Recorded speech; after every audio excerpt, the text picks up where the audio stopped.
السلام عليكم متابعين العزاز ديالي، كنتمنى تكونوا بخير وعلى خير، وكنتمنى هذا الفيديو هذا يلقاكم في تمام الصحه والعافيه. فيديو جديد ووصفه جديده. اليوم جيت نتقاسم معكم طريقتي في تحضير الحرشه باللبن، كتجي غزاله وزوينه بزاف، ومقاديرها بساطين وغير مكلفين وكتوجد بسرعه. هنايا كاول مرحله غادي ندير هي المقله الثقيله. الا كان عندكم هكا شي اناء ديال الدجاج تقدروا ديروها فيه. هنايا غادي ندهنها بشويه ديال الزبده والسميده، غادي نديروها هي الاولى باش من بعد من نخلطوا الخليط ديالنا ما ينشفش لينا مباشره. كنخلطوه وكنضيفوه في المقله. عندي هنا واحد الكاس ديال السنيده ما عمرش، وعندي كاس ديال الزيت، عندي 3 ديال البيضات، وعندي واحد 3 ديال الكيسان ديال اللبن. وغادي نضيف معاهم 500 غرام ديال السميده الصفراء، السميده المعروفه ديال الحرشه، ما يعادل 4 ديال الكيسان بكاس العنبه، وعندي 2 ديال الخمارات، وعندي واحد معلقه صغيره ديال الملحه. هنايا البنات تقدروا تنقصوا من الكميه ديال السكر الا ما كتبغيوش الحلاوه، وتقدروا تزيدوا في الملحه. صافي هنايا في واحد الخلاط الكهربائي اولا هشوار اولا اي حاجه عندكم، اي حاجه كتفضلوها، اولا تقدروا تطربوها غير بيديكم، ولكن صدقوني هكا في الخلاط الكهربائي اولا في الهشوار راه كتجي زوينه بزاف. صافي هنايا غادي نفرغ هذاك البيض كما كتشوفوا، البيض صغير بزاف بزاف، ونفس الثمن، يعني الثمن ديالو غالي. هنايا البنات الا كان عندكم كيما انا البيض صغير ديروا 3، كان عندكم كبير ديروا غير 2. صافي كنفرغ هذاك البيض والسكر سنيده والزيت والملحه. اللبن كنخليه حتى المرحله الثانيه. صافي هنا غادي نحاول البنات نطحن هذوك المكونات اللي ضفت في الهاشوار.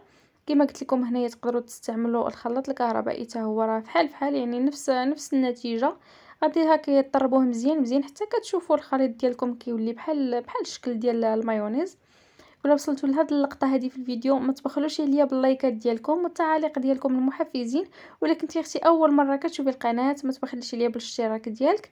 وصافي هنا البنات المرحله الثانيه انني غادي نضيف هذاك اللبن، حتى كيعطيها واحد البنه غزاله، وكتجي كما شفتوها في بدايه ديال الفيديو، كتجي هكايا مثقبه من الداخل كما كنقولوا، كتجي مفشفشه وكتجي زوينه.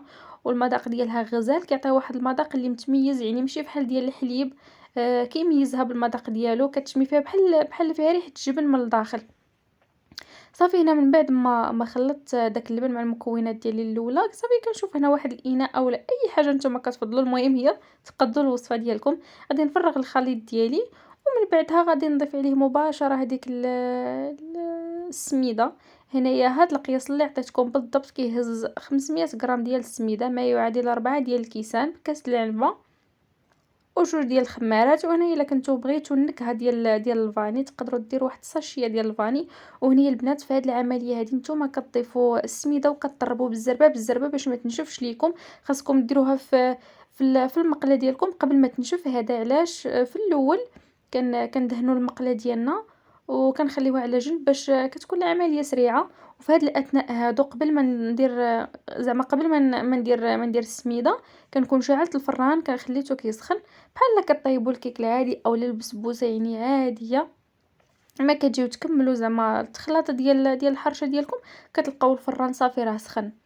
صافي هنايا غادي نفرغها هذيك المقله. راه كتكون عجينه، كيكون الخليط عفوا في الاول خفيف، ولكن كما كتعرفوا السميده كتشرب دغيا دغيا. راه هذيك الكميه اللي بقات ليا الاخر في داك الاناء راه بدات كتنشف، يعني داكشي باش قلت لكم العمليه خصها تكون سريعه وتسربوا دغيا قبل ما تنشف ليكم. حاولوا تقادوها باش ما طيبش ليكم عوجه. انا هنايا راه حتى كبيتها كامله في المقله، عاد بقيت كنقادها كما كتشوفوا. صافي هنايا غادي ندخلها في الفران. هنايا البنات كنشعلو غير من التحت، ما كنشعلوش عليها من الفوق، راها كطيب كامله وكطيب مذهبه، وكيكون واحد اللوين ديالها غزال. غير حاولوا ما تجهدوش عليها الفران بزاف كما كتشوفوا. هذا هو اللون ديالها اللي كتخرج به، هي اصلا اللون ديالها كيكون غزال لا من الفوق ولا من التحت. هنايا البنات غير الاضاءه كانت صراحه ما كيبانش اللون ديالها مزيان، انا بقيت كنبدل في الاضاءه وكنعاود زعما باش يبان لونها الحقيقي، ولكن ما بانش. صافي هنايا كنديرها في هذا التبصيل هذا، وانتم ديروها فاش ما بغيتو. المهم هي تنجح معكم الوصفه. وكنتمنى تعجبكم الوصفه ديال اليوم وتنال الاستحسان ديالكم. وكنتمنى اللي جرباتها ترد عليا في التعليق كيفاش جات معها الوصفه. وإلا بغيتوني نصاوب نحضر معكم شي وصفه اخرى خليوها ليا في التعاليق وان شاء الله نلبي الرغبه ديالكم. صافي كما كتشوفوا هنا داك اللون ديالها غزال، راه غير الاضاءه كانت شويه كتبينها بحال لونها غامق ولكن لونها زوين بزاف. وكتجي كيبانوا هذوك التقابي ديال الحرشه كيبانوا حتى من الفوق. وهنايا ليكم الاختيار الا بغيتو تزينوها هكا بشويه ديال الكونفيتور وشويه ديال الكاوكاو اولا الكوك باش ما بغيتو كتزينوها. وصافي البنات هنا كان هذا هو الشكل ديالها النهائي من بعد ما فتحتها معكم. كما كتشوفوها كتجي كلها متقبه من الداخل وكتجي غزاله وزوينه بزاف. وهنا غادي تكون الوصفه ديالنا سالات والفيديو ديالنا سالا. نتلاقى معكم في فيديوهات جايين ان شاء الله ووصفات وحدين اخرين. وكنتمنى الوصفات ديالي يجيوكم ساهلين. وبسلام عليكم، دمتم في رعايه الله وحفظه، مع السلامه.